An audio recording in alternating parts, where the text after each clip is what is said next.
અંતરિયાળ અને આદિવાસી બહુલ છોટાઉદેપુર જિલ્લાની મુસ્લિમ સમાજની દીકરી શિફાએ ગ્રીસમાં 2.5 વર્ષનો સખત અભ્યાસ અને તાલીમ પૂર્ણ કરી પાયલટ બની છે. છોટાઉદેપુરનું નામ રોશન કર્યું છે. તે છોટાઉદેપુરની પ્રથમ મહિલા પાયલોટ બનવાનું બહુમાન મેળવી પોતાના કહી શકાય કે વતન પરત ફરતા પરિવાર અને સમગ્ર સમાજમાં ગૌરવ અને ઉત્સાહનો માહોલ છવાયો છે.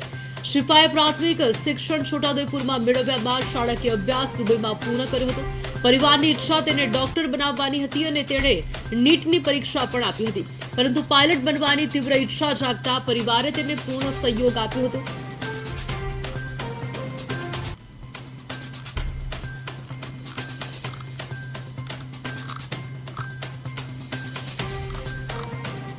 जिस दिन उसे उसकी स्ट्राइप्स मिली ना, उस दिन उसने पहनवाई भी मेरे पास 3 स्ट्राइप्स की. सपना तो उसका था, किया मैंने है. तो मेरे सपने को मेरे ही सामने उसने रियलिटी करके मुझे दिखाया, तो मुझे इतनी खुशी होती है कि मेरी बहन यानी फीलिंग आ रही है. आप सब मुझे गुड़िया मफत के नाम से भी जानते होंगे. લડવું તારે પડશે, આગળ તારે વધવું પડશે, મહેનત તારે કરવી પડશે. સપોર્ટિવ એઝ એ રોલમાં અમે બંને પેરેન્ટ્સ, એના મધર પણ અને હું પણ હંમેશા માટે રેડી રહીશું.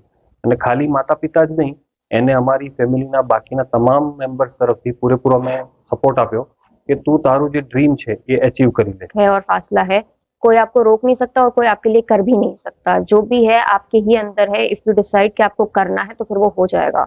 तो आप कहाँ से बिलोंग करते हो क्या नहीं हो, ट्राइबल हो नहीं हो, छोटी जगह से हो बड़ी जगह से हो, सपोर्ट है नहीं है, आपके ऊपर है कि आपको करना है, फिर वो हो जाता है.